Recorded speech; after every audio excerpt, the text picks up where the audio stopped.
perhaps if we could move on to the second question.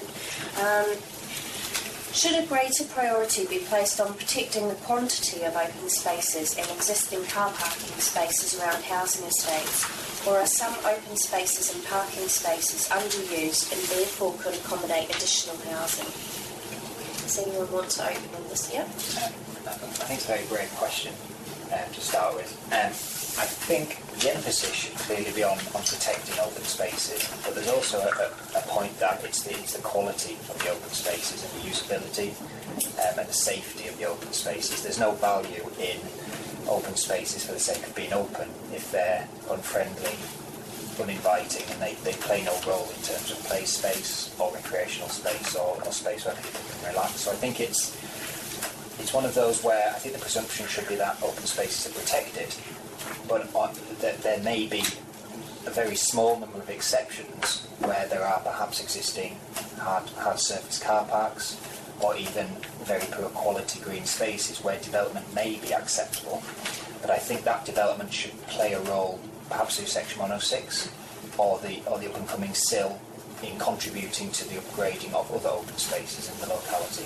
So you get a trade-off for the community whereby you are losing some limited open space and poor quality, but that development will be contributing to making perhaps another poor quality open space which isn't used become more user-friendly, whether that's through play space or security or lighting. Were there any differences of opinion there? Anyone want to add a different idea to the table? I think John's right. I think the open spaces are pretty sacrosanct in areas that are very densely populated, very concrete, very urban. In fact, if it's poor open space, perhaps the emphasis should be on how do we improve that open space. I just think that's so necessary when you've got so many people living in such a tight situation. Should be borne in mind that you very rarely are going to reclaim open space that has been built on.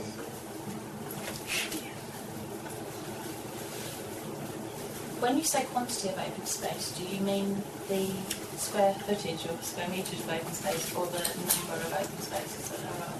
Because I suppose there's a difference in terms of protecting quantity of open space. Going back to the gentleman's point about ensuring that they're usable and manageable. If you have, say, for instance, open spaces that aren't used, or verges or what have you, that aren't used at all, then is it about protecting the exact quantity of open space in square footage, or is it about making sure that you provide open spaces that are used and maintaining the number of open spaces? That's exactly the question.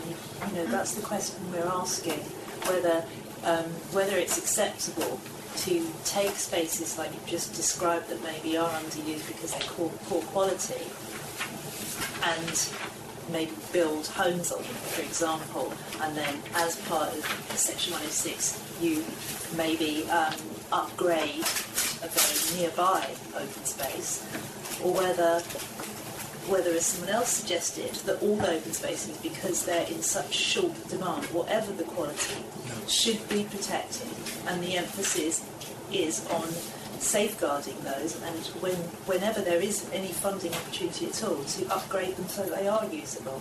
And it's this trade-off. This is the very essence of the question here. And the problem is that often that funding opportunity doesn't come around unless it is linked to the new development. I mean, I was in a meeting with Toby this morning when we were talking about just this sort of trade-off, where a new housing development which will build on what was open space can radically enhance the usability and the quality of the open space right next door. So although there will be less open space overall, it will be much safer, much more interactive, much better quality. So I think from the housing perspective, I think it's that compromise option, both improving the quality plus meeting the much needed demands for affordable, in fact all forms of housing tenure, that we would prefer.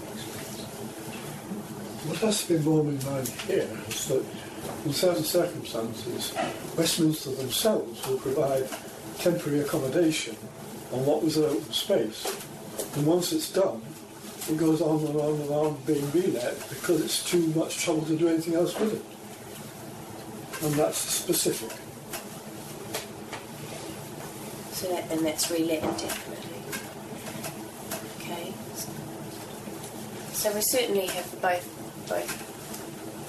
sort of ends of the spectrum. Are there any other options that come forward for us? I mean, there's obviously the idea of open spaces is sacrosanct under no circumstances, and there's another idea where the quality of those spaces is looked at and there might be some quantity loss in order to achieve greater quality. Are there any other views on that?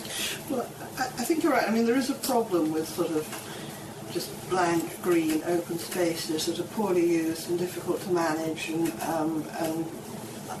are not even used to sit out in or kick a football around and so on. But whether the answer is therefore to build on part of them so that they're better overlooked, or whether to divide it up somehow so that people take ownership, or whether it's simply a question of just better managing those spaces. Too often they're just left as open green spaces that are mowed, and that's the end of it, and therefore, in some senses useless. Or whether do we actually need to protect them just as sort of breathing space, and never mind if nothing much happens, and that by putting more people on them you actually raise the amount of noise. I mean, so even things like community gardens and using them in a different way. Well, I mean, our approach has been to try to make the open spaces better used, and funding for that is difficult to come by. Sorry, Rob, talking about John's point about poorly used open space. If it takes the building of a hut on a piece of open space, so that then you've got a concierge and a way to manage the space, then I don't think we need to be as sacrosanct about the open space, that you could make it better used by a small building. But I think the principle is really important, that in these areas we're talking about, open space is at a premium, and it's I think pretty fundamental to try and keep a little bit of breathing space, but make these